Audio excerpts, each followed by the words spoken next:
మంత్రి కొండా సురేఖపై 15 మంది ఎమ్మెల్యేలు 5గురు ఎమ్మెల్సీలు మూకుమ్మడి తిరుగుబాటు చేశారు. కొండా సురేఖను మంత్రి పదవి నుంచి తప్పించాల్సిందేనని డిమాండ్ చేశారు.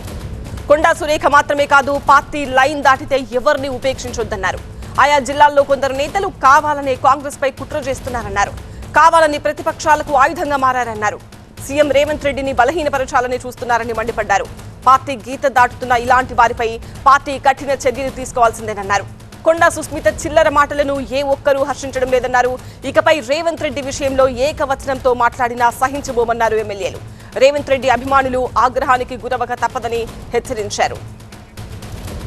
తాను చెప్పాల్సింది నిన్ననే చెప్పాను అన్నారు మంత్రి కొండా సురేఖ. సీఎం వచ్చాక కలిసి మాట్లాడతానన్నారు.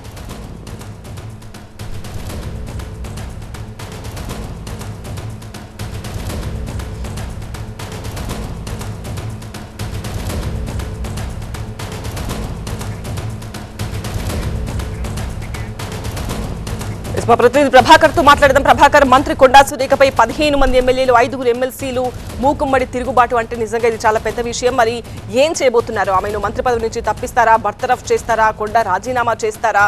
అలాగే ఇదే స్టైల్ ఇంకా ఎవరెవరికి వర్తిస్తుంది?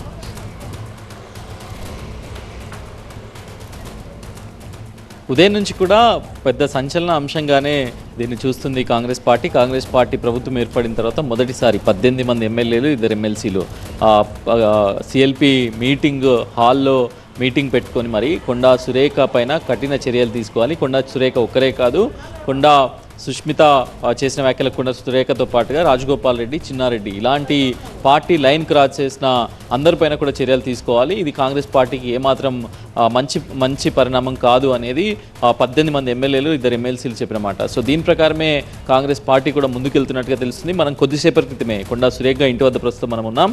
కొద్దిసేపటి క్రితమే కొండా సురేఖ అండ్ కొండా సుష్మిత ఇద్దరు కూడా బాల్కనీలోకి వచ్చి మీడియాను అడ్రస్ చేశారు. మా ఇంట్లో వరలక్ష్మి వ్రతం జరుగుతుంది, సో మేము ఇప్పుడు రాజకీయాలు ఏమీ మాట్లాడదలుచుకోలేదు. ముఖ్యమంత్రి ఊరిలోకి రాగానే డెఫినెట్గా మాట్లాడతాం. ముఖ్యమంత్రిని కలుస్తున్నాం, కలిసిన తర్వాత మాట్లాడతాం. కలవకపోయినా మేము మీడియాతో మాట్లాడతాం. కాకపోతే ముఖ్యమంత్రి ఊళ్ళో లేనప్పుడు మేము మాట్లాడము అనేది స్పష్టంగా చెప్పారు. సో ఇక్కడ నుంచి అయితే మనకు అర్థమవుతుంది, క్లియర్ ఒక గ్యాప్ అయితే కనబడుతుంది. పార్టీకి కొండా ఫ్యామిలీకి మధ్య క్లియర్ గ్యాప్ వచ్చేసింది. ఇక అది మళ్ళీ ప్యాచప్ అయ్యే అవకాశం అయితే కనిపించట్లేదు. సో డెఫినెట్గా ఎమ్మెల్యేలు కోరినట్టుగా బర్తరఫ్ చేయకముందే మీరు రాజీనామా చేయండి, మర్యాదగా గౌరవంగా ఉంటుంది అని ఎమ్మెల్యేలు రాజేందర్ రెడ్డి లాంటి వారు డిమాండ్ చేశారు. సో ఆ రకంగా ముందుకెళ్తారా, లేకపోతే మేమెందుకు రాజీనామా చేయాలి అని వేచి చూస్తారా, లేకపోతే ప్రభుత్వము పార్టీ హైకమాండ్ సీరియస్ అయి బర్తరఫ్ చేస్తారా అనేది అయితే ఈరోజు నైట్కి కానీ రేపటికి కానీ క్లారిటీ అయితే వచ్చే అవకాశం అవుతుంది. నిన్న నేను చెప్పదలుచుకుందంతా నిన్న ఎక్స్ప్లెనేషన్లోనే చెప్పేశాను. నేను చెప్పాల్సింది ఏమీ లేదు. నిన్న మొత్తం ఎక్స్ప్లెనేషన్లోనే కొండా సురేఖ ప్రమేయం లేకుండానే సుస్మిత ఇలాంటి వ్యాఖ్యలు చేశారు అని పార్టీ నమ్ముతోందా? నమ్మకపోవడం వల్లే కదా ఈరోజు 20 మంది ఎమ్మెల్యేలు ఎమ్మెల్సీలు కలిసి సిఎల్పి మీడియా హాల్లో మీటింగ్ పెట్టుకొని అటు మంత్రులు దీనిపైన స్పందించి, ఎమ్మెల్యేలు స్పందించి పార్టీకి వ్యతిరేకంగా మాట్లాడుతున్న వాళ్ళపైన కఠిన చర్యలు తీసుకోవాలని పూర్తి స్థాయిలో అంటే ఒక ప్రతిపక్ష నాయకులపై ఎలా మాట్లాడతారో, ఎలాంటి దాడి చేస్తారో ఈరోజు మొత్తం సిఎల్పి మీడియా హాల్లో అదే జరిగిందని చెప్పవచ్చు. ఉన్న ఎమ్మెల్యేలలో వరంగల్, నల్గొండ, మహబూబ్నగర్ సంబంధించిన ఎమ్మెల్యేలలో మెజారిటీ ఆఫ్ ది ఎమ్మెల్యేలు కొండాను మాత్రమే టార్గెట్ చేసి మాట్లాడారు. రాజగోపాల్ రెడ్డి, చిన్నారెడ్డి విషయాలు మాట్లాడినప్పటికీ కూడా దానిలో మేజర్ పార్ట్ ఒక 80% కొండా సురేఖ పైన అటాక్ చేశారు. దాన్ని బట్టే అర్థమవుతుంది పూర్తి స్థాయిలో కొండా సురేఖ ప్రమేయం ఉంది కాబట్టి వెడమబుజ్జు లాంటి నాయకుడు చెప్పారు అసలు కొండా సుష్మిత ఒక పిల్లకాకి, ఆమెకు సంబంధం లేదు, ఆమె వెనకాల కొండా సురేఖ ఉన్నారు అంటూ కూడా చాలా తీవ్రమైన సంచలన ఆరోపణలు చేశారు.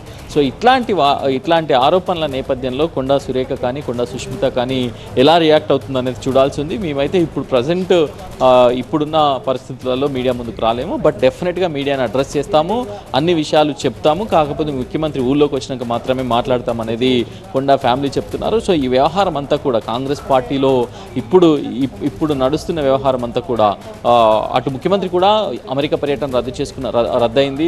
కేంద్ర పర్మిషన్ ఇవ్వకపోవడంతో అమెరికా పర్యటన రద్దయి లండన్ నుంచి హైదరాబాద్ బ్యాక్ వస్తున్నారు. 23rd ఈవినింగ్కి లేట్ లేట్ ఈవినింగ్ చేరుకుంటారు. సో ఈ పరిణామాలు ఎలా ఉండబోతున్నాయి? ముఖ్యమంత్రి వచ్చిన తర్వాత ఏమైనా కఠిన నిర్ణయాలు తీసుకుంటారా?